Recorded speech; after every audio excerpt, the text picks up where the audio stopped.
What is good, people? What is good, people? We are back again. Second show of the day, man. Excited for this one.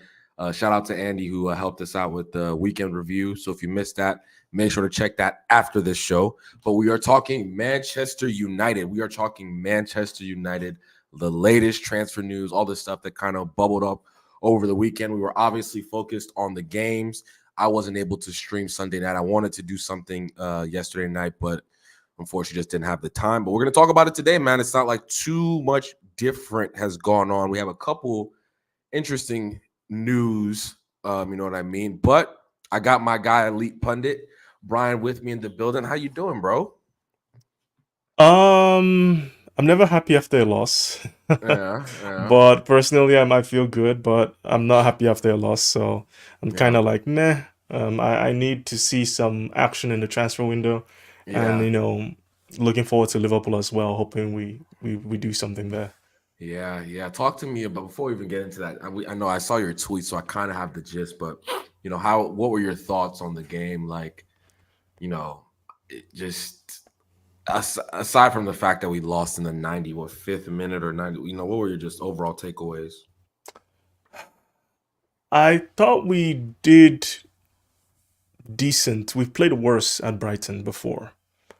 But it still feels to me like we are forcing certain players into the team. Square pegs and round And holes. Yep. yeah, a lot of it's a few square pegs in round holes, maybe a little bit more than a few. And we are carrying some players.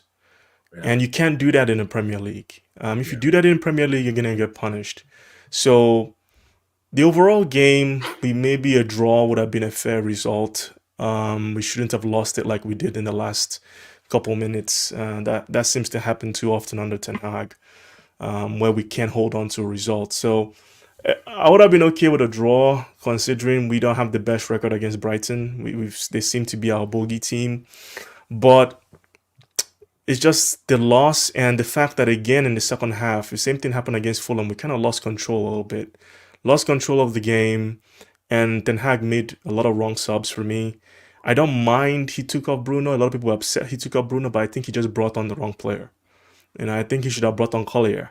Collier would have been the one for me to come on and help us win that game because it happened. The same thing happened against Manchester City where we got into the game after the 20th minute or so. We started dominating, and in the second half, City started taking control of the game. They were targeting that left hand side behind Kobe Mainu. Not saying that defensively he's poor, but he isn't going to be like the most secure defensive No, player for 100%. Manchester He's United. 100%. He he made a mistake that assisted with the goal because he there was a moment where he kind of like pushed up the field, right? Mm. And I think Brighton got a corner or free kick off that, which led to a goal. So yeah, no, listen, Manu is not that. He's not that player, and people think, people are so obsessed with. I saw Saeed on United View, Yeah. Flex's channel earlier today, and there was a big war over Bruno Fernandez, and you know, Saeed was saying Manu should play as a 10, Mm-hmm. right? And I think what he was really trying to say was he should be the most attacking midfielder on Most the pitch. advanced midfielder. Yeah. That's what he was saying. But when you say number 10, it's like, oh, what about Bruno? Oh, but as opposed to just like thinking of like again, I always harken back to Pogba, Herrera, Matic. You could say, okay, maybe the quality of Herrera, Matic, whatever, maybe wasn't up to. I think they were proper players, but that's a different story for a different day. Like that's the type of logic there, right? Paul Pogba is not technically a number 10. He's an advanced 8, right? Yeah. So I agree with you, and I think something you tweeted last week, there was a really good point you made where you're like, Kobe, Bruno, and Mount should be competing for one spot. And Yeah. I 1,000. I was like, I never really thought about that. I'm like, that's so true. That's so true. Like in a proper team, right? Kobe would have a bit more freedom. He'd have people supporting him. He'd have like more solid midfielders by him. When Pogba was at Juventus, look at the midfielders are around him: Marquisio, Pirlo, who else am I forgetting? Arturo Vidal. Like Vidal. it just Yeah. this. And I just don't think people are so obsessed with this. You need your creative, like you need the who's going to create. When you have a team has the right team shape, right? You're solid. You're going to keep the ball more, and you have technically gifted players. There's going to be more chances created because you're keeping the ball more and you're moving the ball better. That's how football works. It's not one person. One person should not be responsible for a creative load. It doesn't make any Yeah, sense. absolutely. And it's a big problem of Manchester United setup that worries me that we're playing Mount Bruno. Obviously now we're playing obviously a false nine, so Bruno is playing that false nine position. But I don't know how people don't see it, right? It's happened 2 games. And it confuses me that are you watching the game? Are you seeing what's going on tactically? The moment Mount goes off and Bruno drops back into that midfield, everybody looks worse. I'm not saying Mount is this fantastic number 8 player or I rate him very highly. No. I'm just saying he does, like, I love the movie Moneyball, right?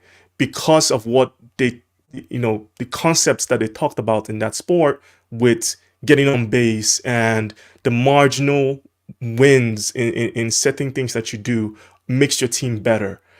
That is what Mount does. Those marginal things that he does, the pressing, the covering, recovery runs, it makes Manchester United better. It means Casemiro doesn't get caught out as much. It means Manu doesn't have to walk as hard. And people are like, well, what about Bruno's creativity? I'm like, okay, where's the fantastic creativity? Yes, I get it. He's played false nine, but even when he plays in his position, I'm not saying he doesn't create, but the kind of chances we create with Bruno, it's not even the kind of chances that I want Manchester United to be relying on No, we need because more tap it's in, score more tap in, score yeah, more. You know what I mean? exactly. We're cross. It's We get the ball to the byline. We cut back goal, like simple goals. Why does it? We don't need to score a worldie or something spectacular every time. And this is the It's thing. not even spectacular goals. It's the long ball. It's the long ball with Rashford running behind. Right, right. We're trying to catch teams out, and Brighton just played a high line, and we couldn't keep ourselves Mm-hmm. onside, which is ridiculous. Embarrassing. Was it You had all week to six prepare times? for this. Six times Yeah, offsides. you knew this. We had all week to prepare for this. You should have seen, obviously they had access to the game tapes and what Brighton did against Everton. We should have known that this is how they were going to play, And and we couldn't keep ourselves onside. you know what's crazy about That that? The first 30 before the first goal scored, it was the exact same formula that Everton was using, except Everton obviously the same thing happened. Everton were pressing, winning the ball back high up the pitch, forcing a couple errors. They didn't capitalize on their chances. Brighton, it's the exact same thing. But the difference is Everton persisted up until the second goal. Like Everton played well up until that second goal. They were doing the same things we were doing for the first 30 minutes against Brighton, but then once the second goal went in, it was over. Ten Hag, to your point, instead of persisting, and I don't see how he doesn't see this. Instead of persisting with what he was doing, okay, we went down a goal. Maybe you do want McTominay to. time. Maybe you do want to bring in Xerxes. Okay, cool. Let's say you want to bring in Xerxes. Take off Marcus Rashford. Take off Marcus Rashford. Move Mason Mount to the left. You still have an element of press. There's someone who is making it uncomfortable for the opposition center backs. No, He said Mount was in like had an issue, so maybe I'll cover him there a little bit. I don't know. Sometimes he uses if that Mount is in that excuse. squad, if Mount is in that squad, Yeah. I don't know. I don't know if to trust him because sometimes he uses that excuse to make a tactical sub, like with Varane last season. Oh, was this or was that? And it was tactical issue. You just didn't want to play him. But at the end of the day, Collier was this player to bring on. You've come on and said Collier is that. His energy is infectious. The way he presses, his strength in his running. I don't understand how McTominay was the right sub. The player that we needed in midfield in Manu's position, which maybe would have pushed Manu on to be the most advanced midfielder, was Collier. And if you want to take Mount off, you put Collier in midfield. You take Bruno off, put Xerxes in striker position. That's fine. But ultimately, I think what concerns me because I tweeted a bunch of stuff over the course of the week and as outside of the results, and people got really upset when I said Bruno should not play in that midfield or that midfield won't work. And people think I don't think Bruno is a good player, but it's like, what's funny about the tweet is that Bruno, when we start games, is not playing in our midfield. Obviously, he's playing as a false nine, so he's dropping into the midfield. So he's not that main number 10 midfielder really, with the way we set up. So if you actually thought about stuff before attacking and abusing me in regards to the tweet, you'd realize, oh, Bruno isn't even in our midfield right now. What is he actually trying to say? I'm trying to tell you that what keeps happening, we keep putting Bruno back into the midfield and we keep losing our shape, we keep losing our pressing structure, and we keep conceding goals.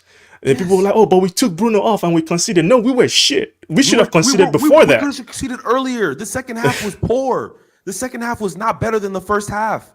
This is one of the most, Brian, this is one of the most frustrating things to me personally as a football fan. Trying to explain this to people. Really trying to explain this to people. Listen, we can debate all day if you think Bruno's a good player, he's a bad player. The fact of the matter is, when he plays as a number 10, the team loses its shape. It's happened for years. Years. It's not new. Even in Ten Hag's first full season, when we were playing half decent, right? We did well. We're feeling good.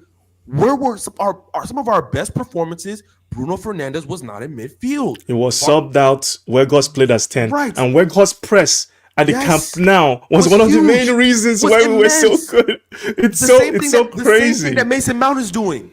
The same thing that Weghorst was pressing, making it uncomfortable. We had Bruno out on the right. You know what I mean? And here's the funny thing about it is, like, if you just drop Bruno, we wouldn't be saying, oh, we need a striker. Oh, why aren't we playing with the right winger? Oh, why aren't we playing with the striker?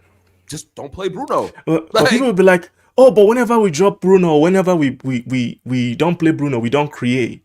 And it's like Brian, when I hear that, I just think this is low IQ mentality when it comes to football. The fact that you are thinking that one person is the sole responsibility for creativity in the team, that's a problem. That's a problem. And let's get this out of this whole creativity thing, right? Chances created, right? Fugazi. Everybody's using it now. Oh, what is it? Big chances created now. Everybody's tweeting it. When did we ever talk about Paul Scholes and chance creation? No, man. When did we do that? When we talk about David Silva, do we talk about chances created? No, or do we talk about how good of a footballer they were, how efficient they were? Yeah. If you are a high volume, low efficiency player in any sport, it could be basketball, it could be soccer. In basketball, I gave the example on the last stream. If someone's averaging 25 points a game, right, shooting 40% from the field, but you're taking 22 shots, it's not a good player. That's not an efficient player. Mm-hmm. That's not a winning. Those type of players, their teams are winning 25 games in a season out of 82. Yeah. And you can juxtapose the same thing with Bruno. What's crazy is that they compare him to, but you see Trent constantly gives away the ball and this, that. And I'm like, but do you see the kind of passes Trent makes? The delivery is incredible. It's Spot on. He's playing passes before the pass. Yes. That cuts teams apart. De Bruyne does the same thing too. Bruno is constantly looking for the killer ball. And do you know what is so annoying? I hate Sloth for Liverpool. I don't know what it is about him, but I just don't like him. But he had a good interview recently where he was like, I want to retain the ball, and I keep telling my players to not go for the killer pass. And I almost wanted to cover my eyes and my head and just put it in shame, because it's like, when you say this, when you say this as a United fan, people think you're insane, and people abuse you. And I'm like, this is not a foreign concept. This is a coach of Liverpool, our biggest rivals. He's saying that with Klopp's team, he's training the players not to play that dangerous ball when they don't need to. Exactly. I'm not saying Slot is going to work at Liverpool, but I'm just saying that this is Michael Edwards' hire. This is who they brought in. This is who they're trusting for their project, right? And he's telling them, I want my players to retain the ball. Arteta is telling his players, I want my players to retain the ball. Pep is telling his players, I want my players to retain the ball. But Manchester United, we have Onana kicking the ball long, right? For what reason? This is not why we bought you. What are you doing? We have Martinez bypassed. We have Players who can play out, Menu, bypassed. Dalot is actually good playing out of the back, bypassed. Mrzrauri, bypassed. What is the point? What is actually the point? We don't have physical, tall wingers that can win the ball in the air and take on players. We have Marcus Rashford, who's notoriously poor in the air, and we have Ahmad. Why are we playing the ball long to them? Why? It's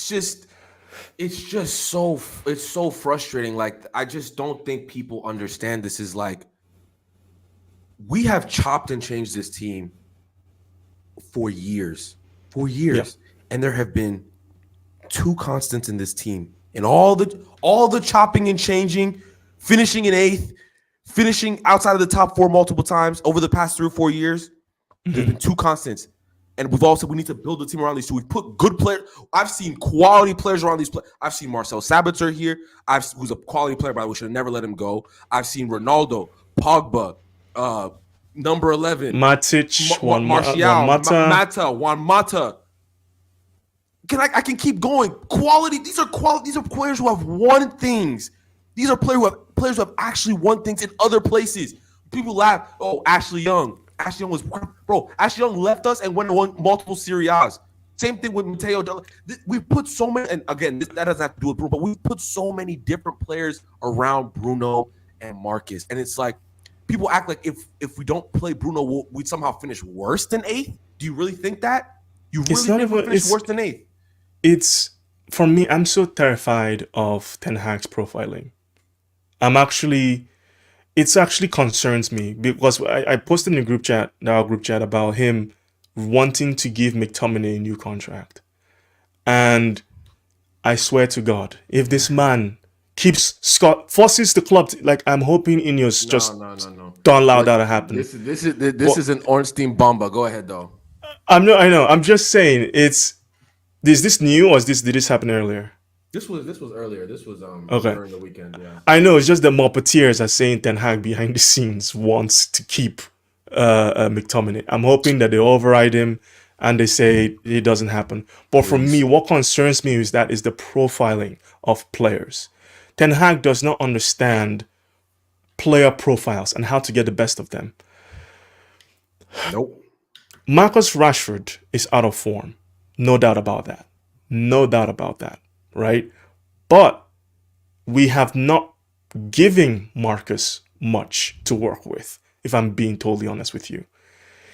What made Martial... Well, no, just hear me out. What made Martial and Rashford work when they worked really well together? They played closer to each other. Martial could receive the ball. He could take players away from Rashford and give Rashford space.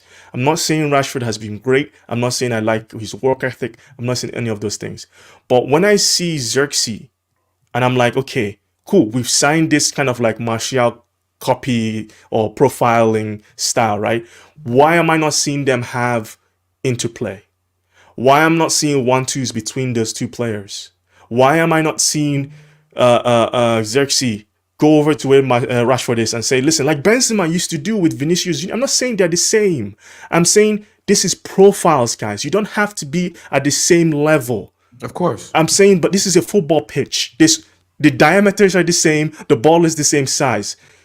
There are certain things that you guys do that defenders won't stop. Now, I need to see Xerxes playing closer to Rashford. That's the only way those two profiles are going to work for this team, right? But if I don't see, and when it comes to Kobe Mainoo, oh my God, it was given to Ten Hag on a platter of gold. This is where Kobe Mainoo's best position is, as a left-centered midfielder. In the midfield, play him on the left side. We've seen him score bangers, 2 great goals where he dribbled into space against Wolves, past 3 players, put it bottom corner on the right side.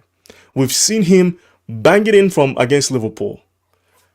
And this man is not... I don't know why Kobe is not getting to that position. I'm watching again, I'm like, Kobe, where's Kobe? What are you doing there? Why aren't you... You should be pushing into that space between the right back and the center back to give them something to think about. There's nobody in that zone. So when Rashford receives the ball, everybody just comes out like, okay, you're going to have to beat 3 players. That is not going to happen. Someone needs to come into that zone to take away like defenders from Rashford, but no, that's not happening. And I'm just seeing this and I'm like, this is basic stuff. This is basic stuff. I see Tottenham do this. People are like, oh my God, Ange football is crazy, but this is just basic stuff. This is basics. We haven't done the basics right in forever. I don't think it's hard to do the basics right when your team isn't balanced. It's just that simple. Yeah, it's that's like true. it's hard to if you don't have the right team shape. That is the first thing that any manager has to figure out is how do I balance this team? Especially in midfield. You can get away with maybe your front three not being the perfect chemistry, right? Even in defense, you may have a fullback who's not as progressive as you'd like, and you can make it work. You can work around that. Maybe you have a fullback who's terrible defensively. You can but in midfield, if your team is not balanced, bro, it's a long day, week in, week out, and that's how it's been for us for years. Even when we were playing well under 10, or we were winning games under Ten Hag, right? Yeah. It was nip and tuck. All of the Eriksen used to run himself into the ground. What? Eriksen was running himself into tired, winning 1-0, jamming 1-0s, 2-1s. I remember we were on a great run at one point under Ten Hag. I think it was a 0-0 game against Crystal Palace. Remember Olise scored that that free kick. Ridiculous free kick against us. But that game is kind of indicative of what Ten Hag has been like. It's just very jammy, 1-0s. If we win, we're just not fluid. We're not fluid. When is the last time you felt comfortable in a game? What is it like? Truly, when you're like, we're up 2-0, you're chilling, you're enjoying the ball. When's the last time we felt that? Crystal Palace. Amrabat 3-0. That Carabao Cup game. That is a long time ago. That's a long. That's a long. And even you know what's Everton crazy? Game we won 3-0. That was uncomfortable. We considered a lot of shots. And the crazy thing about that Crystal Palace game is Bruno Fernandes did not play. Yes. We had Hannibal and Mount in midfield they were pressing like crazy. They were tracking back like crazy. They were working so hard for the team. And it's like, man, if we just put Ugarte in here, put Mount in that midfield, and put Menu, we could probably have something similar. Remember, that's the first midfield I said. Mm-hmm. That midfield can work. I will think some games Casemiro sitting in as well can work too, because there's things that he does. I see him. He does win the ball back quite a bit, but he just doesn't have the legs, and then we are not helping him. But why am I seeing like Casemiro so advanced? This is a guy that cannot run back. He cannot run back. Any coach in world football would not have Casemiro that high up. No. There is no one that would do it. He cannot run back. So why is he so high up? It makes zero sense. Casemiro is not the kind. It's because he can get a goal. That's why the manager's putting him that high up the pitch. He's he's essentially playing the McTominay role, right? Like, we want you to be in and around it. Casemiro's trying all these expansive passes, right? Some of them are coming off, but it's still low. It's still low efficiency. It's like no other team would do that. Pep would not have Cas doing that. Absolutely not. He would. Absolutely not. This like I don't get it. Like Ten Hag, I thought you were smarter than this. No. Truly speaking, I thought he was smarter than this as a coach. I don't know what happened when he came to Manchester United. The first season, I was like, okay, he's making what he has work, right? Right. Fair enough. Then the second season, he just went crazy. And said, I want to play 2 advanced 8s. Okay, where are the advanced 8s? What we don't have. Then he goes splunk 60 million amount, which unfortunately, injury prone. But how are you going to make that work with Bruno? He really thought Bruno, Mount, and Casemiro would work in midfield. He really looked at the landscape of the league and said, you know what? This is how I'm going to improve. I'm going to put Bruno and Mount and Casemiro's slow ass in the same midfield. And Do you know what's crazy to me? It's like you knew Kobe Manu was coming through. You knew that. You were fully aware. You played him in preseason. You knew it. So how are you gonna make that work? I'm trying to understand, bro, man. Like, bro, make me understand. Because were you bro, going to bench Bruno? Where were they gonna play?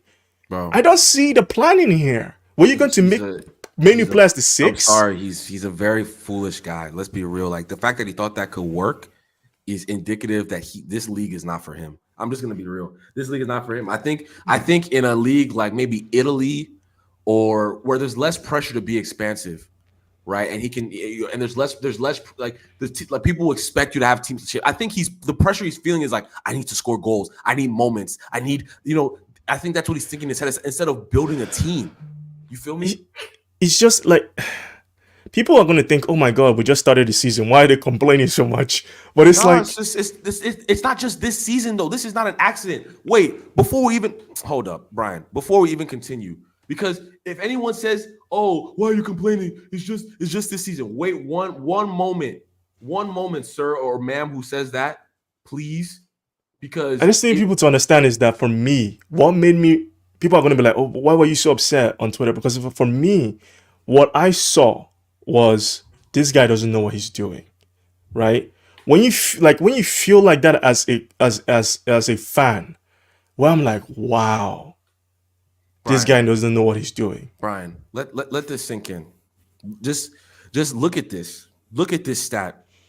Yesterday is not an accident. This is Yeah. perpetual ineptitude. For us to not have conceded 90th minute winners two times in 30 years, we allowed that. This manager has done it 6 times in essentially 2 seasons plus a month. Let that sink in. Do Two, you know what it is? The cops we've won has been the biggest gaslighting on this fan base because yeah. all it shows is that we have a good enough team to win on any day, Mm-hmm. but the manager is not doing the right things for the long term, for a long Yeah. term season. So it worries me because now going into the rest of the season, I'm worried about the Liverpool game because of his dumb decisions. Now, don't get me wrong, he will fix up because when his ass is on fire, he tends to buck up a little bit and make some more correct decisions. Like he'll probably start Delete, he'll probably start Xerxes, and we'll maybe see a better performance. I just worry that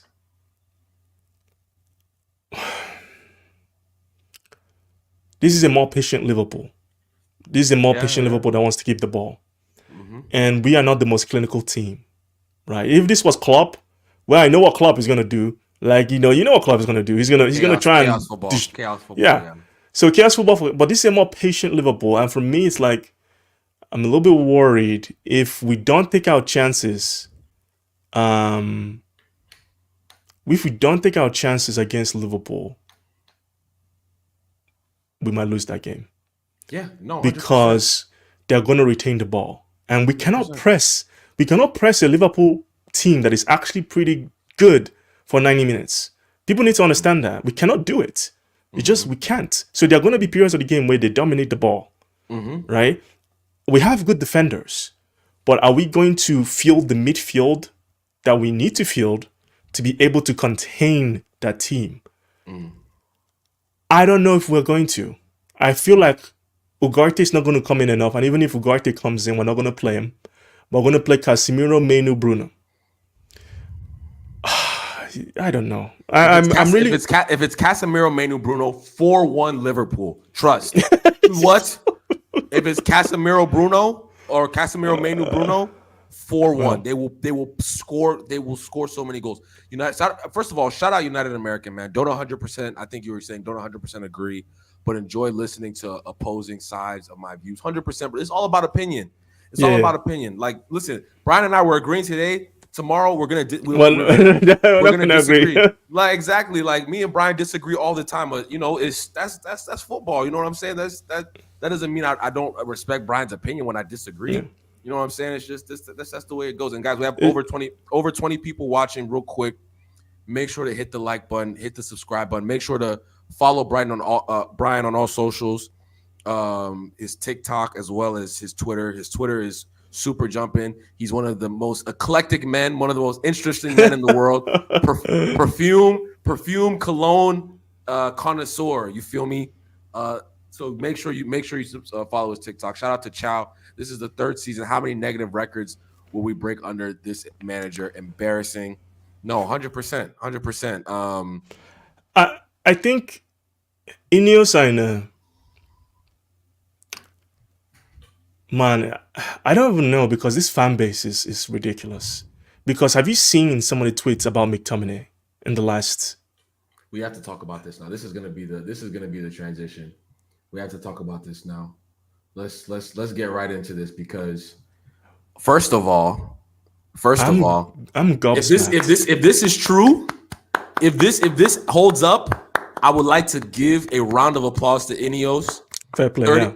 30 million euros plus percentage of a future sale. That is a great deal.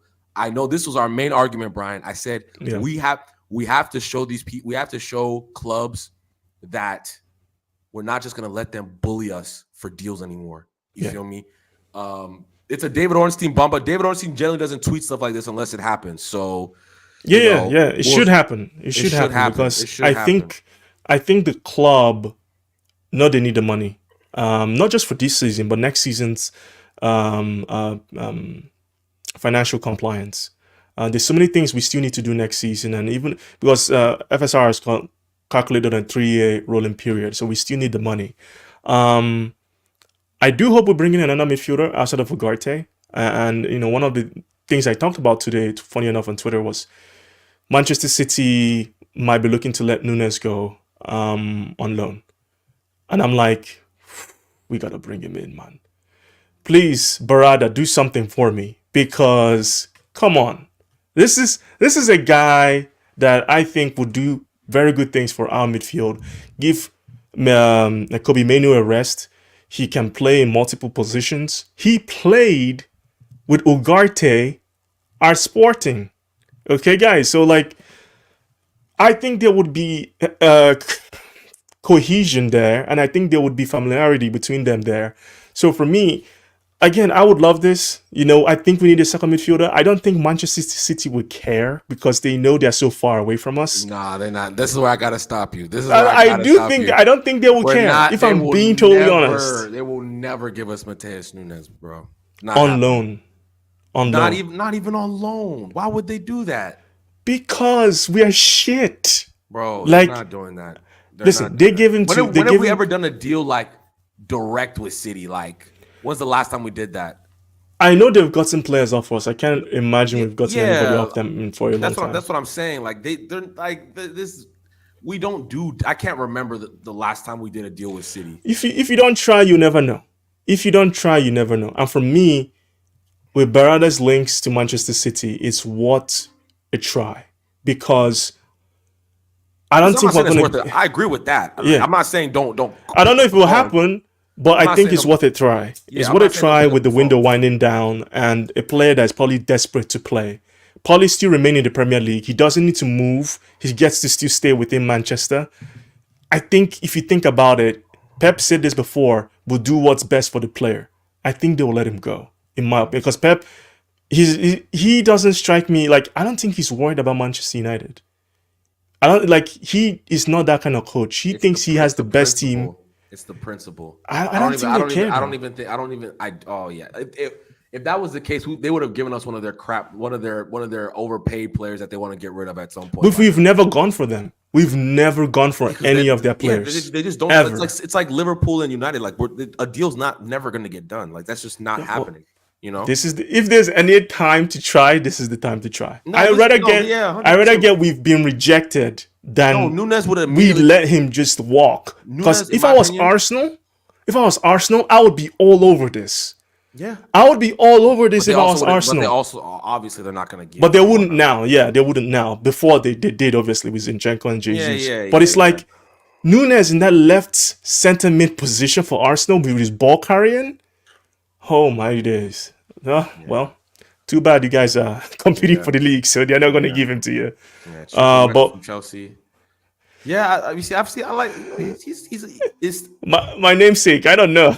your namesake. No, I haven't seen enough of him. Every time I've seen him though, Yeah, I've liked what I've seen, you know. But he's a decent player, but it's like, he's a decent player, bench option for Kobe, something like that. yeah, I don't know. yeah. I think we should. People are saying what we can get for Chelsea if we traded Sancho. Obviously, Mm-hmm. I would sell Sancho outright if I was being totally Nah, honest, go and get just take the Chiesa. Go money. get Chiesa. Go hijack the Liverpool deal. Go hijack the Liverpool deal and go get Chiesa. If we were going to do that deal, we should have done it a long time ago. Because now Liverpool, I think he's a Liverpool fan, or at least he was growing up. So I Is that think what that this, might. man? That's what they're saying. If Man So, United slap an extra 7-8 and give him 30-40K more wages, he's gonna say no. I don't know. We'll see. We'll That's what see. I'm saying. I Listen, don't know why that's they need him though. I don't know no. why We they need need him. him. No. What do you wait? Hold on. What do No, you mean? Why do we need him? Liverpool.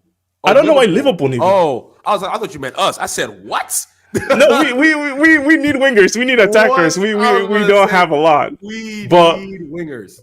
Liverpool, they have Nunes, they have Gakpo, they have Salah, they have Elliott who can play on the wing, they have Jota. Jeez, they Yes, have a yeah. lot of They have a attackers. lot So I'm of they like, have a lot of attackers. Yeah. if I'm KSM, I listen. You're not going to turn down a move to Liverpool unless you're Supermendy. But if United came in for me, I'd be like, yeah, I can bench Marcus Rashford. Yeah. Like I would take that deal. Playing devil's advocate, maybe he says Salah's out of contract. You know, maybe he's thinking No, this is I'm hearing they want to go for Kudus when Salah leaves. yeah, That's what I'm hearing. play. I mean, Chiesa plays on the right too. So, to be fair, That's what I'm hearing. Long term, they want to go for Kudus, which would break my heart because I wanted him at United, and for some reason, Ten Hag. you know what's crazy about this? I just thought about no. Here, Ten Hag brought Ajax players. Yeah, I didn't bring the ones we should have. Kudus and Timber. Kudus and Yuri and Timber. Unfortunately, the Timber one, we kind of got No. screwed over by him wanting to stay or something. I don't know but if he didn't want to move. double But Kudus, we down, should have man. got. Kudus, we Kudus? should have got. Like, how do you manage like Anthony? Like, I don't know. This manager is really a silly. It's guy, just man. like when every step you take and every direction you look, there's so many decisions he's made, especially with players he's profiled or considered, that I'm like, do you know what style of football you want to play?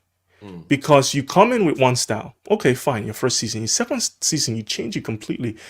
Your third season, you're playing a different system entirely to the last two systems that you used. Now, what are we going to go doing forward with this?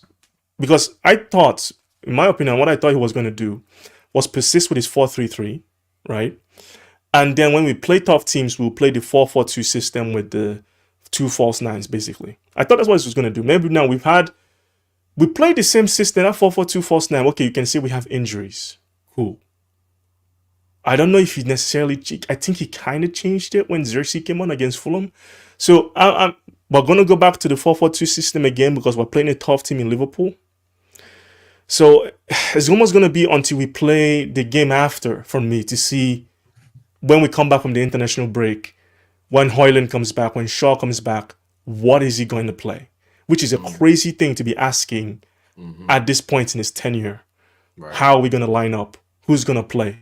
And I don't know if you can bring up this formation I tweeted out earlier on Twitter. Yeah. Let me put that up real quick. Yes, that's a great point. I wanted to do that. That's a great. Thank you for reminding me. Yeah, we'll definitely put that up real quick because I had some thoughts on this. Yeah, I'm curious to hear what you have to say about that because I have some reasoning to certain decisions in the lineup. Yeah. Let me share the screen now. So this was the lineup, yeah? Yeah.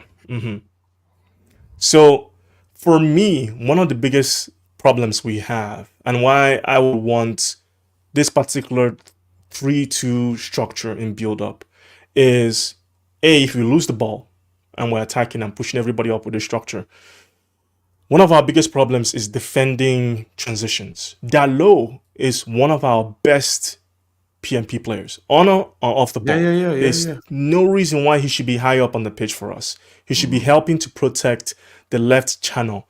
Delete, I'm confident, is a good defender. He can handle himself on the right side channel. But that box midfield, we need that structure to have vertical passes, to have two players occupying the half spaces. In Manu, Bruno, whoever you wanted those two to be, there has to be someone there occupying those half spaces. Right now, we don't have people in those positions. So our wingers are constantly being doubled up on, tripled up on. They don't have any connecting pass. So for me, we have triangles in this system. You can change players. If Shaw comes back, Dalo goes over to the right side, to the right back. Shaw can slot in easily in that situation.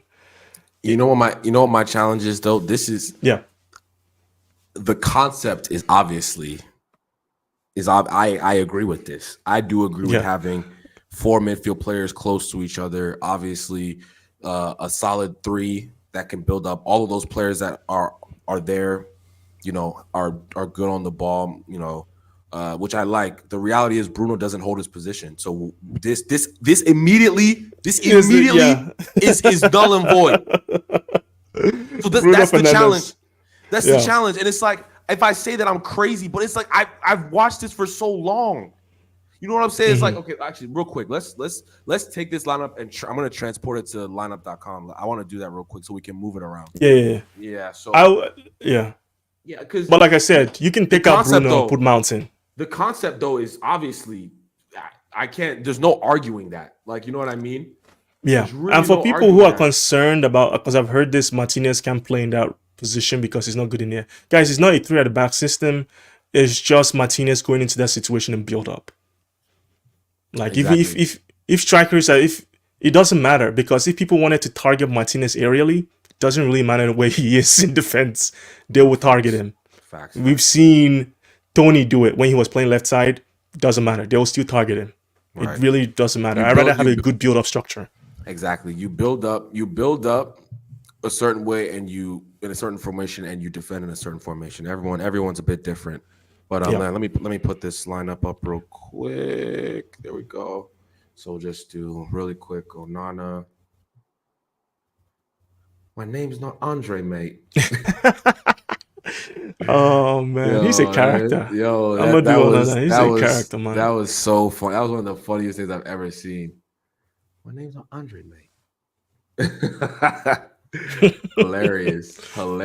I'm a bit mixed on him because really, yeah, I'm a bit mixed on him because I watched him against Arsenal and I just think sometimes he's a bit lax in his defending. He's just not on the intensity level for me. Is missing. But maybe the way Villa sit back might work for him. Let's put the lick in here. Yeah, please. They can't Maguire. Jesus. Oh my lord. No hate to him, but we've had enough. No, seriously. Harry Maguire, man. I've suffered long, man. Please leave my front. That first goal should not happen. No. What was he doing, by the way? It should not happen. Clatter that player and clear the ball. What the hell are you doing? Letting the ball bounce in the box. Bro. Like amateur defending. It's criminal. Was it Xerxes up top? Yeah, Xerxes. Yeah, Xerxes up top for now. Even though I have some thoughts with Højlund when he comes back, but this is what we have. So I'm having I don't want to really include injured players. Oh, so we're getting rid of. Well, let's just do Bruno. Menu. You want to do Ugarte or do you want to do Cass? Let's just do Ugarte. Why not? Oh, okay, yeah, all right. Because he's gonna come. That's happening. Yeah. That's happening. So, and Diallo. Yeah. So this is the lineup as you can see. Let me zoom it in just a little bit. Oh, was that too much? Maybe it's too much. Maybe a little bit too much. Yeah. Yeah. Hold up. There we go. That's better. That's good. Yeah. So, Brian, who is our best center back pairing in your opinion? I have 2 thoughts on the center back pairing. I think for this season, Martinez and De Ligt should be the pairing. Long term, though, Euro and Braithwaite should be the pairing. that for me is the best center back pairing. So Mm. I'm worried that De Ligt and Martinez are both very aggressive on the ball. Mm. So you might see sometimes where silly stuff happens, kind of like with what's his name, that Tottenham defender, Oh, center back Romero. Romero. Where yes, sometimes just too aggressive. Mm. Coming to foul. Like you will see that this season. Mm. But De Ligt is just more mobile. There's no I've seen him run. Mm. He's more mobile than Maguire. Like Oh this yeah, is not a he's conversation. not fast by any means, but Yeah. he's not. I was having an argument. Shout out to Will, aka Footy Carnage. I was having this argument. He's like, man, De Ligt is slow. I was like, bro, he's not slow, bro. He's not slow. He's not particularly quick, but he's Pace faster than wise, Martinez. I'd say he's similar to Vidic, pace wise. Yeah. That's fair enough. Exactly. I'd Fair say enough. he's similar to Vidic pace wise because his running style kind of reminds me of Vidic when I actually see him run. Vidic was not fast. Anybody that says that should just stop. No, I've Vidic seen was enough. not fast. Absolutely. Okay, No. he was a fantastic defender. Yeah. Like one of the best center backs. Mm-hmm. Like I would put him at. Like listen, he won Player of the Year twice. So fantastic center back. But pace was not one of his strongest attributes. But he was fantastic at reading the game and great aerially. So both of them, De Ligt and Martinez, will be for this season. I think next season, and I can see the vision that Ineos have with Euro and Braithwaite being the ones to lead long term because they are elite physical specimens, very good at defending wide channels. They Euro especially very good on the ball. Some of the long passes he was doing in preseason were incredible. So I'm looking forward to him coming back, and we'll see him play some games this season, and kind of and he probably ends up playing maybe 20 Premier League games. Which is fine for first season. Yeah, this is kind of how Man City build up right now. If we're looking at it, this is kind of how City build up. They'll have Rico Lewis in here, right? Or whether it's Kovacic or whoever they choose next to him, right? Yeah. They'll have the three. They'll have the three with one of them being they use center backs now, but if sometimes it's Ake, right? If Ake's fit or whatever the case may be playing here.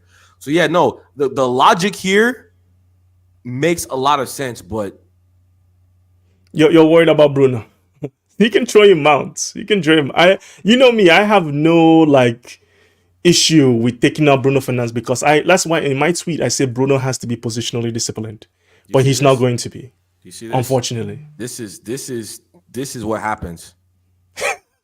This is what happens. He just he's everywhere. And then just leaving spaces. What do you think happens when somebody leaves here? The minute they win the ball back, this becomes nice open. Yep. This open becomes channel. open. Somebody has to cover. That becomes open. Like, come on now. This is just football 101. This is football 101. Anybody that's watched behind the scenes of Pep or listened to anybody talk about what Pep does in defending and attacking, one of the things that they say is that he's so fixated on people staying in their zones. Yes. He loses his mind the minute a player enters a zone they shouldn't be in. Yes. And that's why, he loses his mind. It's like he doesn't care how good you are. The moment you leave that zone, you are not playing in that game. He will bench you. You've heard the story where Henry was talking about how he scored a goal in the first half, right? But he disobeyed Pep. They were up 1-0. He scored the goal, and Pep benched him. After giving the team the lead because he wasn't playing the right way. So for all of you GA people, tell me, you explain to me why would Pep do that? Why did Pep find it so necessary? Big Thierry Henry, by the way, hooked him because he wasn't in his position. But Bruno Fernandes is undroppable. Oh my! They'll be like, they don't get it that Bruno. I noticed this Manchester United team. Why is there nobody in our right side of midfield? It's that is the place where players just don't go there.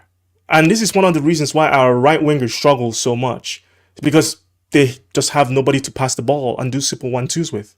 Mm-hmm. There's no support. So it's for me, it's Bruno, I'll be very happy taking out Bruno, putting Mounts into that position. At least the pressing structure on that right side with Diallo and Mount to be really good because both are very good pressers. So you can kind of keep teams in. People are going to be like, well, where's the creativity come from? Yeah, It's like, no, listen, when you have the ball more, you create more. How about that? When you're in control of a game, you have more chances to create opportunities. This is not rocket science. This is literally football 101. Ryan Giggs, treble season, 4 goals. Critical to how he played. Okay?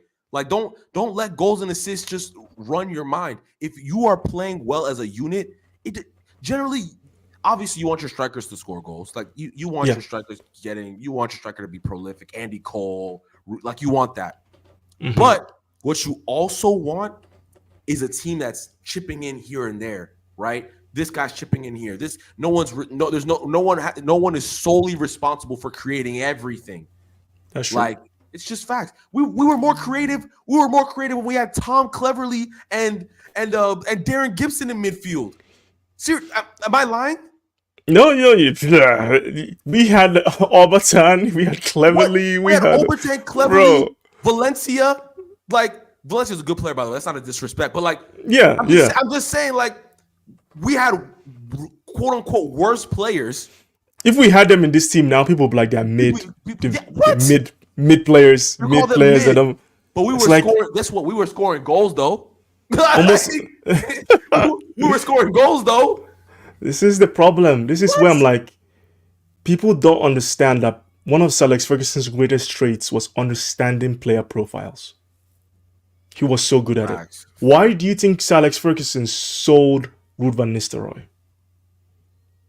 He knew what he wanted to transition to. Now, you could say he had issues with Ruud, blah, blah, blah.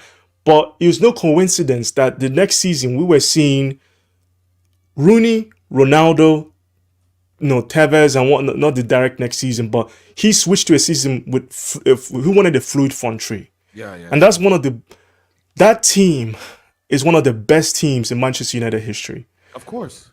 But we sold Van Nistelrooy. He scored goals. What are we doing? Mind you, listen, as fantastic as Ruud was, that was probably not like in Premier League history, that was our second most eerie time outside of post. Yeah. People wanted Sir Alex Ferguson sacked. That was our most eerie time, right? I think we won 1 league title with Ruud.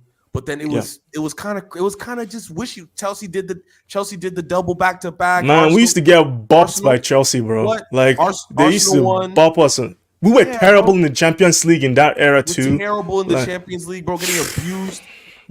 Listen, and then guess what happened? We spread the wealth. All of a sudden, obviously, listen, Ronaldo. There's levels to this clearly, but people are saying Bruno's a world-class player, right? That's the inference. That's what I've been told. I've been told he's a world-class player. So help me out here. 58 goals this season or last season, 57 goals the season before. There's no excuse. There's no excuse for Manchester United fans to be this attached to players. No. There's no excuse for it. And I don't understand it. You're not helping the club with this unabashed loyalty. Big up to Staffy. Thanks for coming in, man. Appreciate your support. I know that Temi is doing some great work here, so thanks for coming in, man. Appreciate it. But ultimately, again, we need a set team. We need a set structure. We don't have Real Madrid quality players where you can just let Vini and Mbappe kind of figure out themselves in attack. Yeah, we can't do that. We need a system. We need to help these players. You're not helping them by saying, "Oh, Bruno Fernandes, like, just do what you want on the pitch. Don't like." And it says that he's not tracking people back anymore. He's not running back. At least Bruno, when he's like, there's no. I've seen Brighton counter, and I swear to God, we had like 6 players chasing in attack, the ball. And they were not even running back. They just stood and saw Brighton counter, and they were like, "Yeah, hasta la vista, guys. Go." Like when Arsenal lose the ball, everybody is coming back. Swarming back. They are running back. And do you know what that does? It creates pressure. If you know you're being hunted down like that and you're running with the ball forward, the next pass you're going to make is pressured. Mm-hmm. Like, absolutely. We need that. People are just like, "Oh, Arteta has this." Like, I'm looking at the players that Arteta has bought, and I'm like, okay, they're good players, but it's Yeah, like it's not. it's the structure. Listen, they don't. I don't think that. I genuinely don't think they have any. Maybe Saliba. Saliba's on that inch of Saliba for sure, and Saka for me. Saka. I would put him in that. He's a top player. I wouldn't call him world class yet. I personally wouldn't call him world class yet, but he's a top player. He's one of the best right wingers in world. Like, you got to give it to him. But other than that, like, who is Odegaard? Excuse me, I almost forgot Odegaard. Odegaard is class. I wanted him when he left Real Sociedad. Yes. But again, I proposed this argument to people on Twitter. I was like, look at Tottenham's attack. We can list off their names. What player will you take from that attack? Son? Yeah, that's Son. It. To be fair, yeah. But that's it. Yeah. But Son is... How old is he? Yeah, he's better than any attacker we have. I have no doubt about that. Yeah. But how old is he? 31, 32? Okay. But he's not the same Son that he used to be. No. But the system is helping him. Of course. But I don't know how else to explain it to people that we just are not helping our attack. It's not a coincidence where we have a negative goal difference, guys. This is not rocket science. Guess what our goal difference is right now? 0. Like, man, I want to. Can we get to 5? Can we get to +5? Listen, if we lose that Liverpool game, right, and we're going to the with negative goal difference, it would be. This guy Ten Hag, he made a huge mistake giving up that Brighton game, because the pressure. If we get bopped off the park by Arne Slot's Liverpool, oh man. I'm letting you know right now, inquest. Like, what? There'll be inquiries. What? Like, I honestly cannot. Oh man, I honestly cannot think of. He cannot lose that game. He simply cannot lose that game. He can't lose the game. And it is on.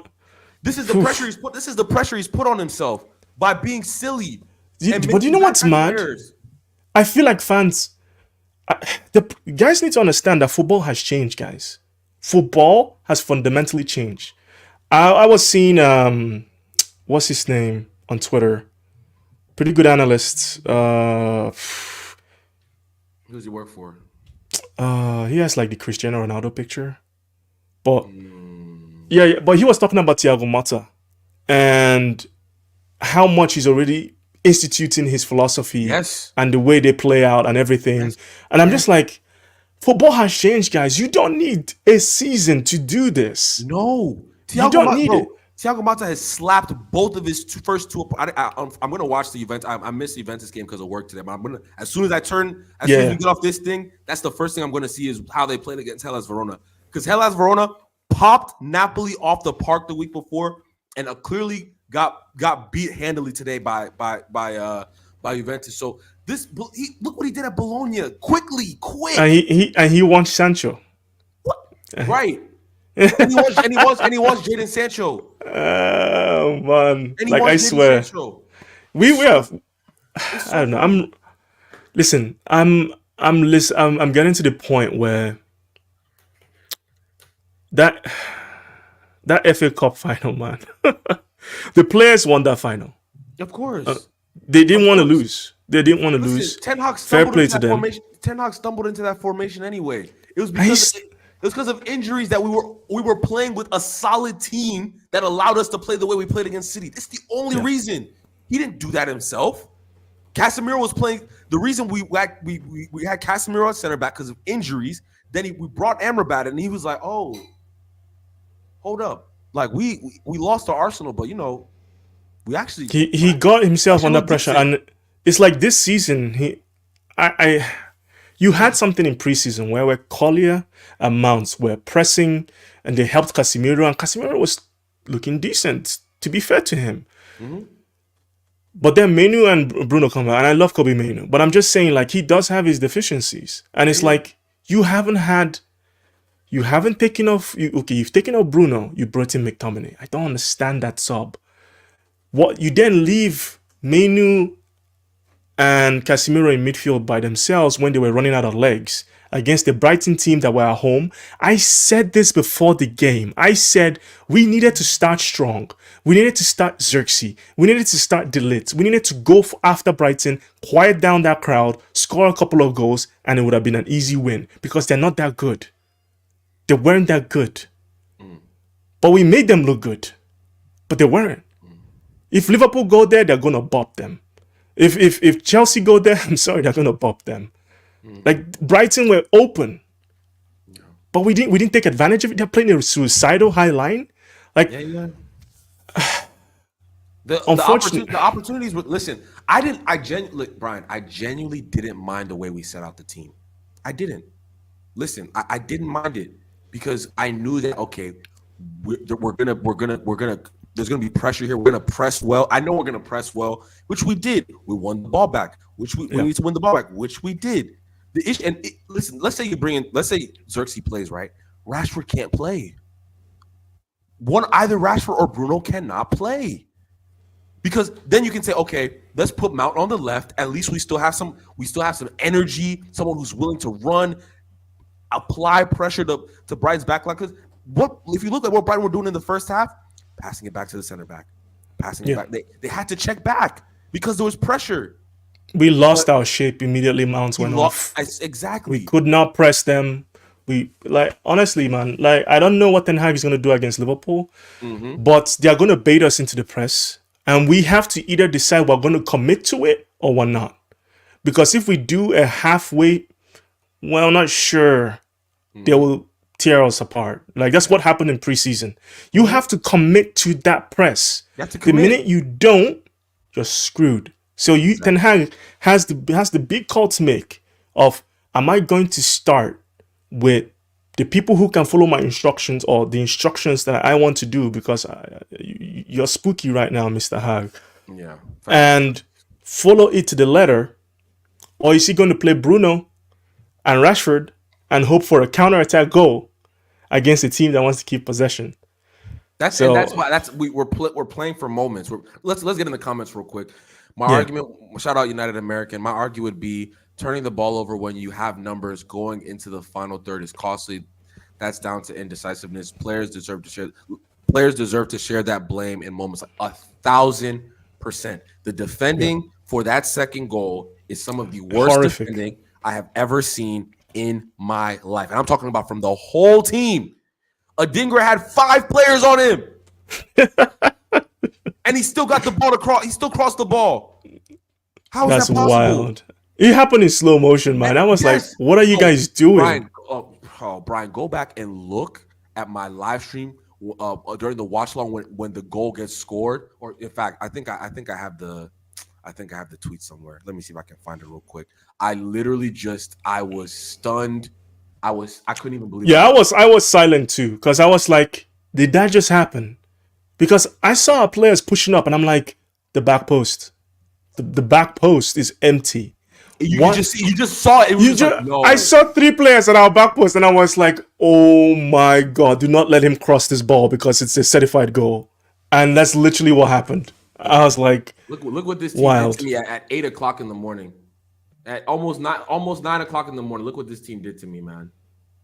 Let me know if you guys can hear the audio. Let me know if you guys can hear the audio. Second game week 2, my boy is stressed. He's already stressed into the season, man. Can you guys hear the audio? No. Can you hear the audio? Oh no, I don't think I can. I don't know if they can hear it. I can't hear. Okay. I don't know. I need to figure out how to get the audio working, but yeah. I don't rate Liverpool that highly, but do they have strikers that can hurt us? Yes. Can finish? Diaz? Undoubtedly. Jota? Salah? Undoubtedly. If Jota is playing, we have a problem. They'd all start. We have a problem. So every single one of them would start for us. Will we give up chances? Yes, this Manchester United team gives up chances. So we either, like I said, we have to commit to the press and complete, like they're studying a new system. So they're still in their early stages of getting used to the system and being confident in the system. The only way we will beat that Liverpool team is to be aggressive as hell. Force them into mistakes. Cause them to lose their rhythm. Because they're just learning the system too. But if we don't have the players that are going to follow these instructions to the ladder, we will lose that game. We will lose that game. So for me, we need Mount to play. We need Collier to play. If maybe because Ugarte is not going to be in, and even if Ugarte comes in, right? We announce Ugarte tomorrow. Ten Hag is not going to play him. No. He's gonna give him a 3 games of Buffer period. Of buffer period. Let him get instance. For instance, Ahmad. I know he had a tough week, but that goal bailed out the rest of his performance. But no, listen, I think everyone said he played bad. I think He everyone played kind of poor. I was really disappointed in him in that first half because I expected more from him. And no, I know he's had to try what he had went through earlier in the week. Right. And that can play on a player's mind, but he was poor. His decision making was off. But I say this for any right winger playing for Manchester United: we don't have link up play. We don't have anybody supporting that right winger. We don't have those kind of wingers that like Doku who just going to go direct and can maybe go past 2 people. We don't have that. We have Ahmad that wants to play 1-2s, that wants to link and play. When I watched him for Sunderland, I don't know the player, but he was constantly linking up with on that right hand side for Sunderland. We're not giving Ahmad that. I don't understand why. In preseason we did that. We did that with Mason Mount. Mason Mount was drifting over to that right-hand side and linking up with Ahmad. And we had Collier on the left-hand side of midfield. Both were aggressively pressing. That's fine. Why has that changed? This is the second preseason where we've done something tactically, and then when the season starts, we completely abandon it. Jadon Sancho false 9 back-to-back seasons. The season starts, not in the matchday squad. Mason Mount, right-sided central midfielder. Now he's playing false 9. Fine, I don't even mind that. Smash the likes for Jadon Sancho, man. Yeah. Smash the likes for Jadon Sancho because this guy is the ultimate scapegoat, bro. The ultimate scapegoat. I feel so bad for this guy. The reality is he's going to leave this club and he's going to embarrass us. That is a fact. That would suck. He's going to go to Juventus or wherever, win some league, and we're all going to be looking foolish. Trust and believe. Trust and believe. Okay? Like, shout out to Staffy, guys. We have over 30 people watching. Let's get. I think if he goes to Italy, he does well. He does well. It's a slower league. He has a coach that has a set way of wanting to play. I think he'll do well in Italy. Any league. If he goes to La Liga, if he goes to Germany, if he goes to France, if he goes to Italy, he will play well. Why? Because he's a good player. But I'm starting to understand why Sancho did what he did last season. Because if you're Sancho and you're looking at Marcus Rashford, you're questioning my work rate and everything. But what about this guy? What about Anthony? Like, so I get it. I'm confused. I'm confused because I don't see this turning around. And that's why for me, after that Brighton game, I was like, had maybe 2% hope of maybe he has learned his lesson. Maybe he will get a kick up his ass because of what happened with Ineos last season. He brought on Scott McTominay and we're selling him.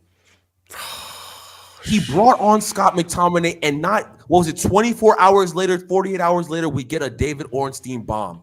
Scott McTominay agrees. Napoli and Manchester United have agreed a deal for Scott McTominay. Why has he been playing? They clearly have been working on this deal for weeks now. This isn't new. Why is he playing? Why is Sancho not in the squad when you know a certain player is leaving? Anthony, crap. I'm sorry. Why is he playing? Why is he in the matchday squad? Did you see that the little flick he did? Maybe 2 minutes before the goal. Yeah. He is a player that he's a clown. Why is he playing No, Brian. Why is because we have a man that I don't know. There was an analogy I was thinking about that Ten Hag is the Anthony of managers. He thinks he's better than he is. And there's a certain arrogance to what he does sometimes that I'm confused, bro. It's What are you arrogance, what man. are you doing? It's arrogance. You don't score goals. He can't do worse than what Marcus Rashford is doing. He can't. He literally cannot. He cannot do worse. Marcus Rashford Rashford has Rashford Marcus Rashford hasn't taken a shot. He hasn't had a shot. He hasn't taken a shot in two games. Yeah, it's What? I just What? don't like we're not as bad as Ten Hag's system is making us look. Yes, Let that's let me just be actually true. let me be fundamentally clear. We just are not that bad because give us Tottenham's attack, guys. Do you know Timo Werner, Bro, Brennan Werner Johnson? and listen, Kulu's a nice player, right? Son is the only player that's worth their salt on Oh, that team. Son is the only guy. But the So attack, like we're gonna play Leicester City. Who did they bop? Was it Everton? We're gonna yeah, play Everton, hmm and that game is gonna be a tough, drag. It's gonna tough. be a drag. You know, people are gonna be like, "Well, we beat Everton 3-0 last season," but I'm like, "Yeah, We but struggled. we There was a lot. There was struggled." long periods, bro. If Calvert-Lewin knew how to finish last season, they would have drew at minimum draw. Yeah, Every goal we scored was against the run of play. yeah. Like Garnacho scored the goal of the century. Garnacho scored the goal. He will never score another goal that good in his life. Like Yeah. the chances he scores another goal that good in his life are slim. Yeah, that goal changed the whole game because it was like, what the What hell was just going on? It happened? was against the run of play. Dallo Yeah. puts in a great ball. Bam, worldy. Something I still can't believe he scored that goal. Honestly, it's like the Rashford free kick against Chelsea. Like he'll never score a goal that good again. Remember that free Yeah, kick that just it's was not. going Yeah, on this? it's not happening. He will never replicate that. Like, It's not. like, come on, like people, we The gotta be real problem, here. do you know what it is that he's trying to do this weird club hybrid thing with some ideas of build up from Pep and some really like he's meshing things It's just together that should not be confused. It's meshed. just confused. Listen, I think you're being kind. He doesn't know what he's lost. You know Yeah, when a coach loses their way, right? Especially at Manchester United, especially at any big sports franchise. When you lose your way and the pressure is on, and the fans kind of are looking at you sideways, and the media is looking at you, you don't recover from that. You so really don't recover from that. why do you think Ineos decided to stick with him? Like, do you Because think? this is I've been thinking about this. This is a great question, and I said this on my last show that I did with my guy Andy. Shout out to him, by the way. Um, this is thank you for sharing that to me, Mr. Tugol. I'll get that tweet up. But this is the reality of why I think they did that. I think this year for them is a buffer year. They know this year is a wash. They know it. They extended his contract for 1 year. They said we're not 100% sure about any of the managers that are on the market right now. We are going to wait and make sure the guy that we get is 100% the guy we want. I don't think they were 100% sold on De Zerbi. They weren't Okay, 100% sold on Tuchel. They weren't 100% sold on you name it, Grandpa, whoever was available. yeah. I just don't think they were. I don't think they were. They were so. They said, "Listen, this guy won the FA Cup. The fans are feeling good. We know next year we're not going to really challenge for anything. We're going to try and win the Euro. We'll try and win another cup with this guy. But if the same thing happens in the league, we'll just let him go. Right? That's what I'm seeing. You know what I mean? Like, sorry. Let me get this tweet up. I do want to get that Usman tweet up. I can understand that to an extent. I get it. They want someone clearly that isn't available. So I guess who's that gonna be? Who would that coach be that would I make don't the most know, sense and for maybe, us? and the thing is, I'm not trying to guess it because we're so early. Like we have such a Yeah, so and longer. I get it. I Yeah, get yeah. it. People I are don't gonna know be who like, I don't know who that is. I genuinely don't know who yeah, it is, but hopefully we figure it out soon. Hopefully we figure it out soon because boy, oh boy, this guy is jarring me. it Like seems that people are gonna be like, oh, but we created chances. no, We we created I chances, talked. and I'm like, Shout out to Rick the Red. He like we talked for about an hour this weekend on the channel. If you guys missed that, make sure to check that yeah, I out. was watching that It's earlier. That's a good it's show, guys. You guys it's should it's watch that. it's an evergreen, and it's like the amount of chances we used to create when we were good. The stuff we're talking about now, the bar is on the floor. It's Yeah, on the floor. It really is. Like, yes, Ahmad had a chance. He messed up. We had a 3v2. Ahmad messed it up. Fair. There's a couple moments where Ahmad checked back where maybe he shouldn't have checked back. Maybe he could have done something. Maybe he could have beat his fullback. But it's not enough. City are 10, 11, 12 of these chances every game. These type of chances that we're talking, they do this every game. I mean, we're not the level of City, obviously, but no, of course, at the end of the day, I do think fans are scraping the barrel to. It shouldn't need to be this hard to see things that are like, okay, we're going in the right direction. Mm-hmm. It really shouldn't be this hard, because I said it earlier. I said it last week. I was like, okay, one of the biggest problems that Ten Hag has is when his lows are low. Like, they are low. 7-0 to Liverpool. Holy hell. But his highs are, yeah, he might win a cup, but I'm talking in terms of performance. His performance highs are not that high. They're like 20 minutes good here, 10 minutes good here. Maybe a 2-1, 2-0 win, maybe. So it's not like, you're not like, okay, like at the peak of his system, I know what we can get at the peak. I don't know what the peak of our system is, performance-wise. There may be some games you can be like, okay, this is Ten Hag ball. This is the peak of what he wants to establish at Manchester United. And we can be patient. When we get better players, we're going to do this system. But that's not happening. So at the end of the day, I'm looking at Sancho's stats here. I get it. Listen, I'm trying to zoom this in. No, but I think the point that's being, I'm trying to zoom it. I don't know why my computer is not letting me zoom this tweet. And shout out to Usman, by the way. But this tweet is essentially just talking about like how we view like a Garnacho versus a Sancho, right? Like when Sancho has played, he's essentially getting the same GA as Garnacho, right? He's essentially getting the same GA as Garnacho, but he's giving you way more quality in possession, right? His touch, all these different things. If you give Jadon Sancho 35 games on the spin, no stop, you telling me he's not going to have 8 GA on accident? Like, come on. No, seriously. Seriously. Yo. I get it. All and the listen, people that are saying he played bad. Look, all the people that are saying he played bad, when he plays, there's some level of GA there. So I'm not trying to hear it. The only manager that's had real beef with this guy is Ten Hag. I don't think Oli had beef with Sancho. I think Ragnick played him, right? No, Ragnick was one of the few managers that I think actually gave him a lot of game time. Yeah. And I think when Sancho came back from his sabbatical under Ten Hag, he played quite a bit. Listen, at the end of the day, I think it's good for Sancho to go. Yeah, no, I think it's good for us to cut ties. Yeah, it's better for him. It's better for his career, and it's better for Manchester United. Because at the end of the day, I think he's just never going to suit Manchester United.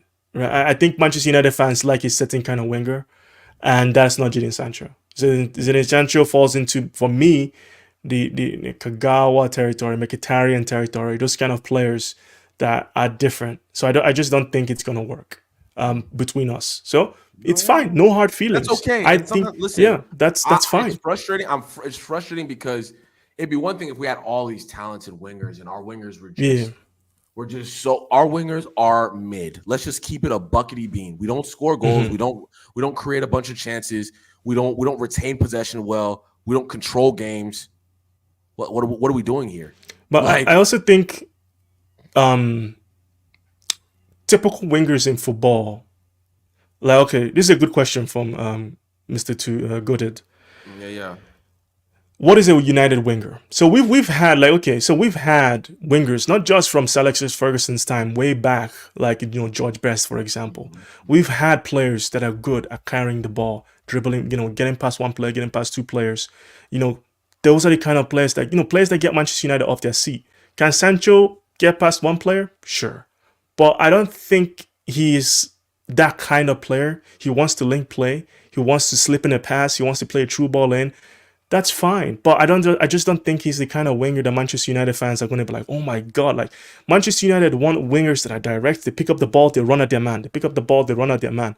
Now you can get the high level of those players, which is Vinicius Jr. You can get the lower level of those players as well. So I hope at the end of the day, I think it was just never going to work. When we signed Sancho, I was one of the few people on Twitter that said we don't have the players that's going to make Sancho work, and he's going to flop. Mm. I said it was going to flop. Wow. Wish to God I didn't delete tweet because so many people came for it. Was mad. I got so much. My goodness, I was destroyed. I should have kept that one. I usually don't delete my tweets, but that was bad. You would have been Ricky level goated. Permission, I was like, so many people came for me with that tweet, and it's not, like I just saw it with Sancho. I was like, I watched the way he played because I love Haaland before Haaland came to Manchester United. Again, another player I really wanted. Yeah. I saw the way he played at Dortmund, and I was like, where are we signing him to play? People are like, oh, we're signing him to play right wing. He doesn't like playing right wing. Yeah, but I hear all that. Listen, I hear that. He said it himself. And when you watch him play for Dortmund, one of the biggest things that he had was he would come inside. He had a right back that was, of course, moving. Hakimi, yeah. Yeah, that was overlapping seriously. We didn't have that. So that was one of the things that I saw. I was like, yeah, this is not going to work. Mm-hmm. Like, we just don't have the players around him that's going to facilitate him. Yeah, if we get another winger, no problem. But the manager should leave before Jaden ever does. Yeah, listen, don't worry. At the end of the day, don't worry about it. Hey, thanks, man. Thanks for that. Appreciate that. I think Sancho. I think that will sort itself out. The Ten Hag situation will sort itself out. Mm-hmm. What I like what Ineos are doing is that they are building. They have a vision. They're building a team. Right. And that's the silver lining. It's just. I fear this season is gonna be. I fear it. I have that like ill feeling in my stomach that like. I just hate feeling like a season is wasted. It's early, and again, granted, we know it's early. It's early, yeah. It's early. I know that, but again, this is compounding on the same things we've seen. It's not an accident that we've given up 6 90th minute winners under this. It's not an accident. You know what I'm saying? Temi, check the second. Oh yeah, I'll check. Okay, I got you. I'll check the second link right now. Let me take a look. But yeah, how do you feel about the Sterling? Oh, I think did I change something? How do you feel about the Sterling? How do you feel about the Sterling thing? I think when it happened, I said I'll take him on loan. I take him on loan if you brought, because guys, we are at the point of the winner. Listen, I would love if we could go out and sign Cunha. I want Cunha at Manchester United. I don't know how else to say this. I've said it like a million times on Twitter. If Cunha goes to another club, I will be pissed. I will be so pissed because I've never seen any links. We were linked maybe early on in the summer window, but because when Jota was available at Liverpool, I was like, this is clear. We should go after Jota. We should go after Jota. We did not go after Jota. Oh, then what was the other? What's his name again? The one that went to Arsenal, the left winger, Trossard. I was like, oh, obviously I was like, we should go for Trossard.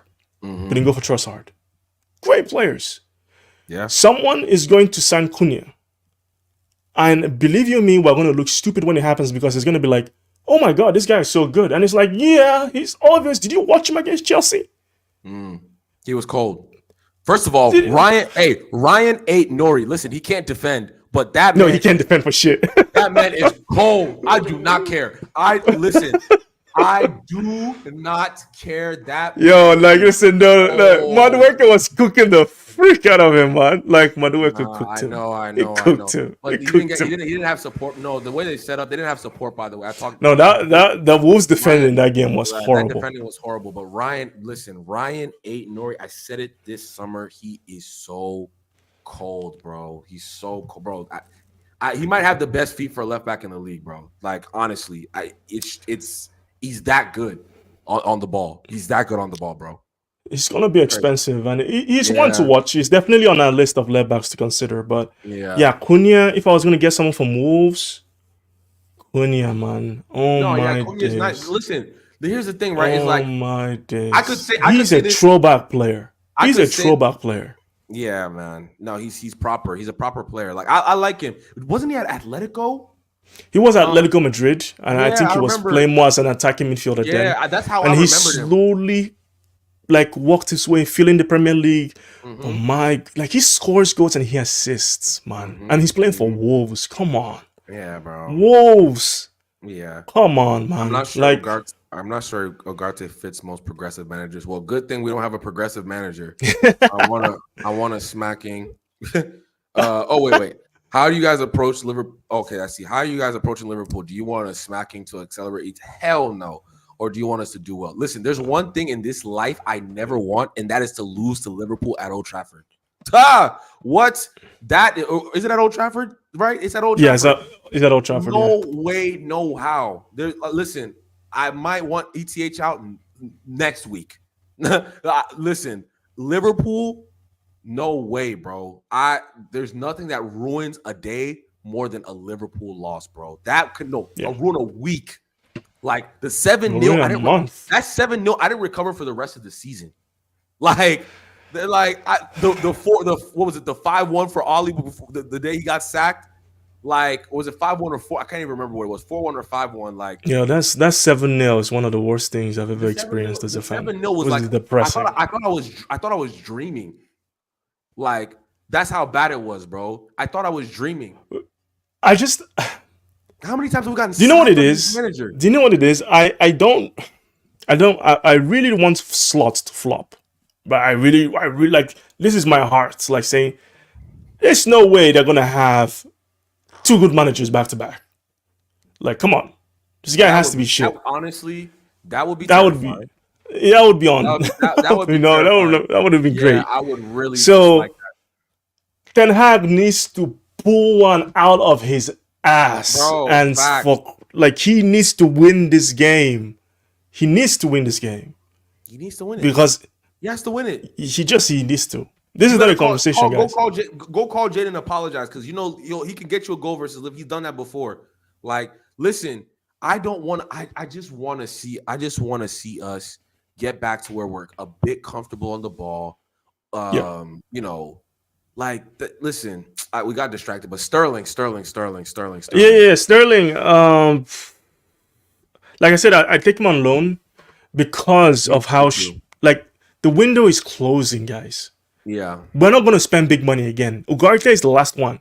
Yeah, Ugarte is it. That's the player we're going to spend money on. Mm-hmm. So, yeah, Sterling on loan. If we sell Sancho, we do need someone to come in. We do. Yeah, listen. People might think it's crazy. Listen, he might not be a regular starter, and even if he was a regular starter, there's no world where he does worse than Marcus Rashford. Guys don't. It's like Saeed keeps saying no, but I'm like, Saeed, do you know how? Rashford cannot run, bro. Guys, we don't score goals. We're acting like Raheem Sterling is not one of the better wingers of his crop of players that he came up with. Like, people don't understand. Like, the one of the major reasons they want him out is because of his wage. Yeah, that's what it is. This wage. Chalobah. People are going to be like, but I'm like, Chalobah is a better defender than Disasi, guys, and they've kicked Chalobah out of the squad, right? Because they want to get the profits, the pure profits from selling Chalobah.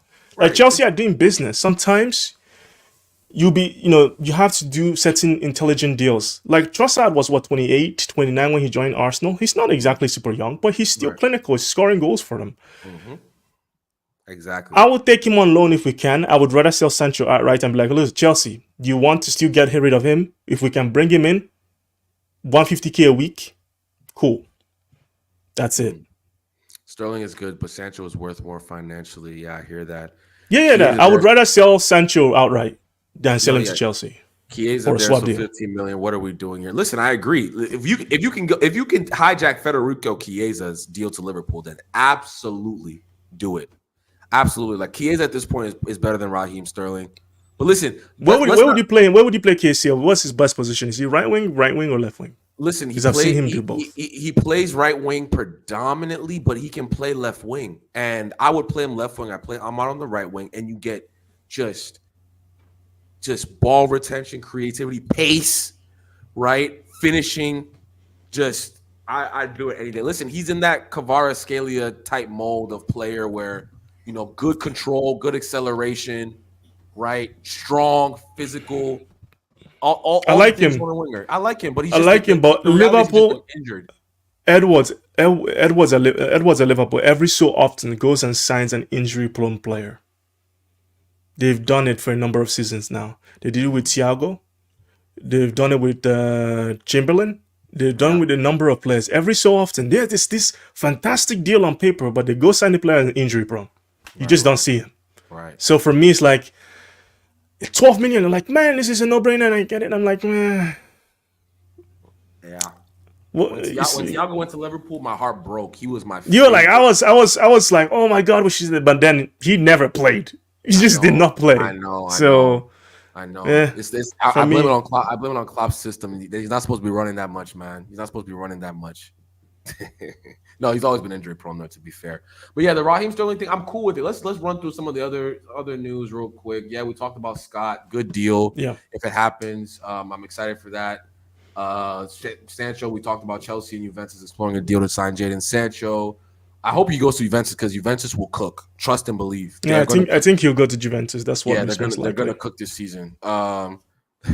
Sterling, for fuck's sake, it's out. Listen, it's a temporary deal. Loan. Not if you can bring him on loan for the season, because I do think Ineos have who they want long term to replace Rashford. For sure. They probably do. But who are you gonna bring in right now? Yeah, who are you bringing in right now? The only reason why people are mentioning Chiesa is because Liverpool are after him.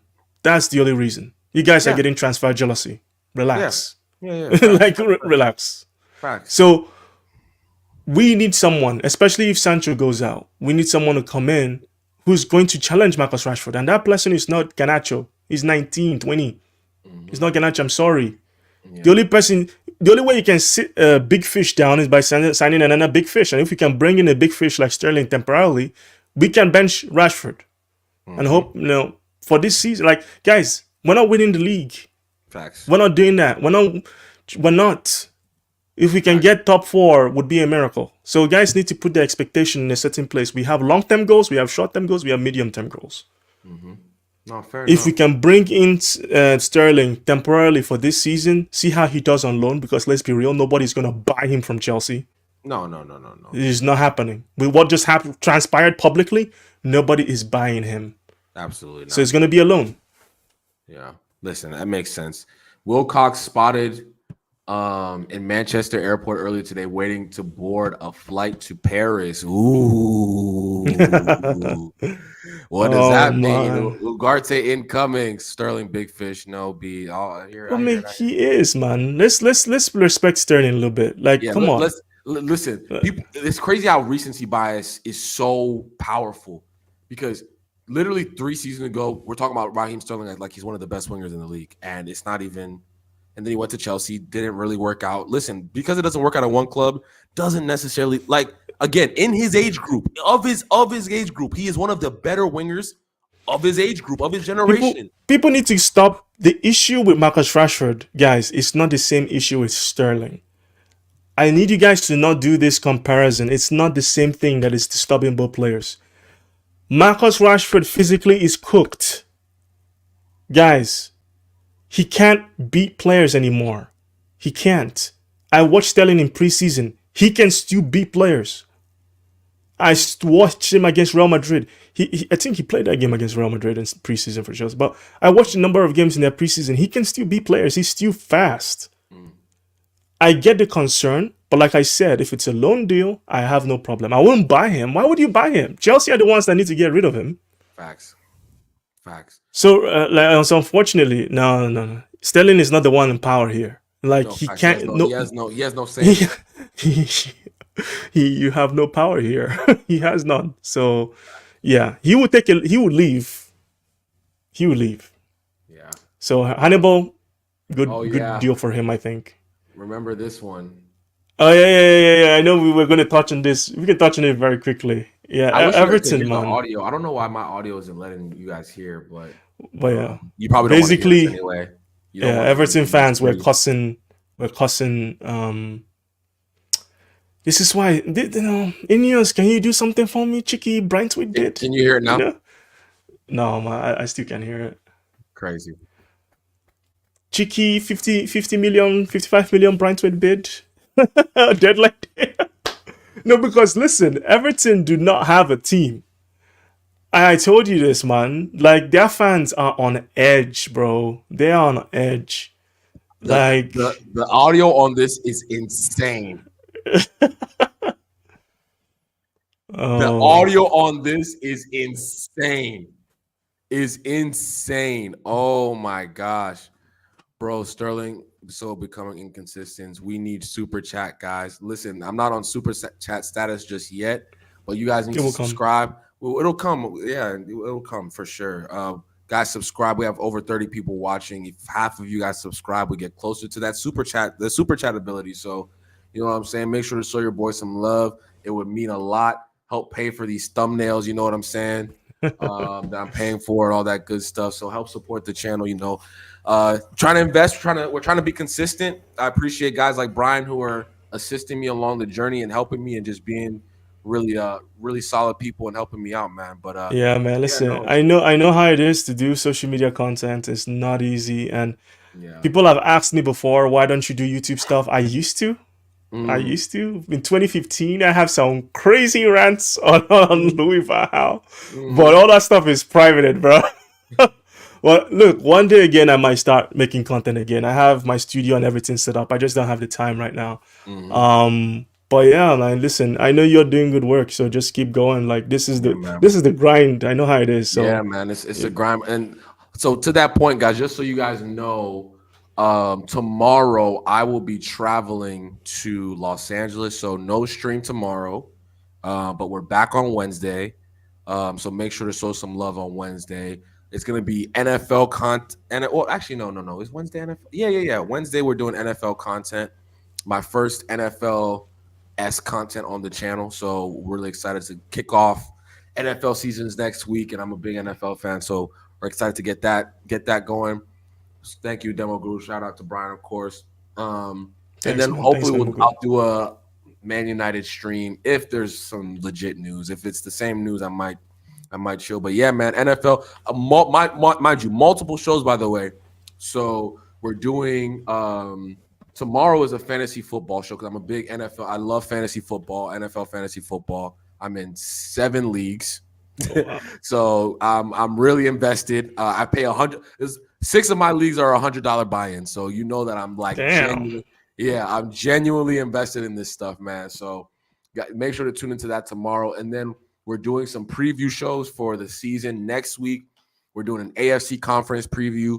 We're doing an NFC conference preview. Then my favorite part, the gambling podcast is coming, baby. I cannot wait for that, man. So we're doing a gambling podcast, me and two of my boys, giving you some locks, baby, some locks going into the season. So make sure you tune into that, man. It's gonna be real fun. So yeah, like I said, tune into the NFL stuff, man. It's gonna be fun. We gotta beat Liverpool 100%, man. Yes, Gotta beat 100%, man. Liverpool. No question about it, man, because the stress. When's Oof. international break actually? When's international? Is it after I think it's after the Liverpool game. is it after the Liverpool game? Can you imagine going into the international break and I don't even want to think about it. Honestly, we're gonna do good. We're gonna do good. So don't let me not even stress too much about it. We're Yo, gonna do well. We're gonna win that game, and everything will go back to normal. I'll stop complaining. I'll sheesh. literally Two listen. weeks. 2 weeks, man. September 14th is when we could return against Oh Southampton my days. away. Oh man, I have this international break idea that I want to throw to some of the guys. I want us to do something that's going to be pretty cool. So like I have an idea there. So well, while we're bored because football, there's no transfer window, there's no there's no transfer window, there's no what's it called football. Well, I have some stuff that that will be fun for the Yeah, channel. man. So Just yeah, let me know man. for sure. Like, if it's something I can be involved in as well, that would be Yeah, cool. man. Because I Absolutely, hate international absolutely. break. Yeah, international break is the worst. It really is the worst. I try to watch the games, but I don't care. I'll be real, especially those like Nations League friendlies. Like I'll catch that. Yeah, I'll watch because I love football and it's just something to do. Keep it on. I have my little TV screen here. I just watch. So you know, No matter how shy we are, they struggle. No, facts. That's true. That's the silver lining. Is Liverpool United is not really about form. It's not really about who's better, Yeah, who's form goes out the window. So that's why I say all of that goes we out the just gotta window. come aggressive. We gotta bully them. We gotta push them. We gotta rough them up. Yep. This game is about grit and who wants to win more. Hmm. So Hmm. that's what we need to see. Absolutely, guys. We're gonna sign off, man. I think we've covered pretty much everything we need to cover. Really appreciate for all the people in the chat. Shout out to Staffy, by the way. I think he might have done a raid to help us out here. So really Yeah, appreciate it, man. Shout man. out Staffy. Yeah. So shout out to Staffy. Guys, make sure to hit the like button. Make sure to hit the subscribe button. You see Brian's at his handle, right? Make sure to Look, exactly, man. if you like fragrance content, I got a pretty dope fragrance collection. Yeah, So hold on. I do that stuff on TikTok. Let me drop the TikTok in the chat real quick. That's Guys, make sure to follow Brian on TikTok, man. Make sure to follow Brian. Listen, some of you guys are musty. I'm gonna keep it real. Some of y'all are musty. Some of y'all are musty. Let's be real. So make sure Oh man. that you learn how to take care of yourselves, right? Smell good, smell presentable, right? From an expert. You feel me? If you're not Yeah, following cheap him, stuff, aggressive stuff. I'm not selling you anything. I'm just giving you yeah, guys my recommendation. yeah. From my time building up my collection, and it took a while to do this. You Mhm. know, listen, I love football, but I have other interests as well. You can see from my room, like gaming, all this stuff. So if you want to follow me for that, follow me on TikTok. I What is it? think it Fragrant? What is it called? Fragrance? What? uh Professor Fragrance on Professor TikTok. Fragrance. Thank At you. Professor Fragrance. You Yeah, should see I'm me gonna pop pull it up. up right now. I'm gonna pull it up right now. Yep. Make sure I drop it in the chat because I'm telling you, some of y'all are musty, man. It's not your fault. You just don't know. You just don't know any better. So you just You don't know must any take a better. shower. You don't need a Yeah, fragrance. come on, man. Take a Uh, shower.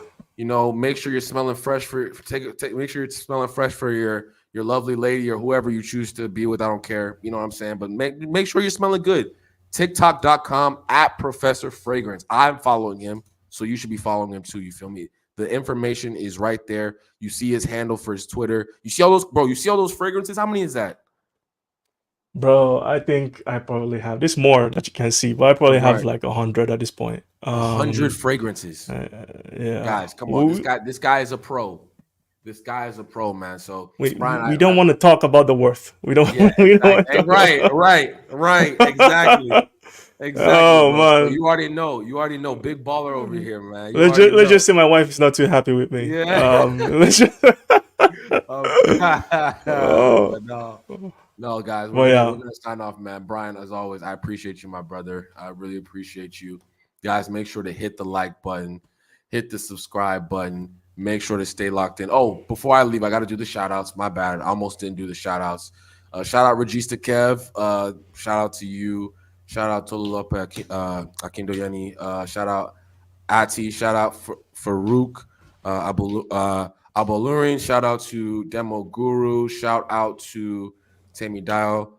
Fatoki. Shout out to Jerome Woods. Shout out to B.MXJOR. Shout out to Richard Howard. Shout out to Steven98 Lewis, the City fan over here. Appreciate you. Shout out to AE. Shout out to who did I miss here? Mr. Two Goated. Shout out Busy. to did I miss somebody? Shout out to Delali Danya. Shout out to United American. Shout out to Sunshine. Shout out to Z. Staffy. Shout out to Staffy. Did I miss Staffy? Yeah, Staffy's Yeah. here somewhere. Shout out to Staffy. Yeah. I know you're here somewhere. Yup. Shout out to Staffy TV. Make sure to subscribe to him. Did I miss any? Shout out to Mombi. Man, the chat's bumping, man. I got too many people now. Shout out to Chow. Shout out to Elite Baller. Yeah, guys, we really appreciate everybody. Thank you so much. Make sure to hit the like. Mikael Bauer. Okay, you shouted at him, right? Yeah. Shout out to everybody else. Shout out to everybody. If I missed you, I apologize. But I'm gonna sign up. I gotta take my dog to his babysitter. I'm traveling to LA tomorrow. Yeah. Make sure to hit the like button, hit the subscribe button. We'll talk real soon, guys. All right, guys. See you guys later.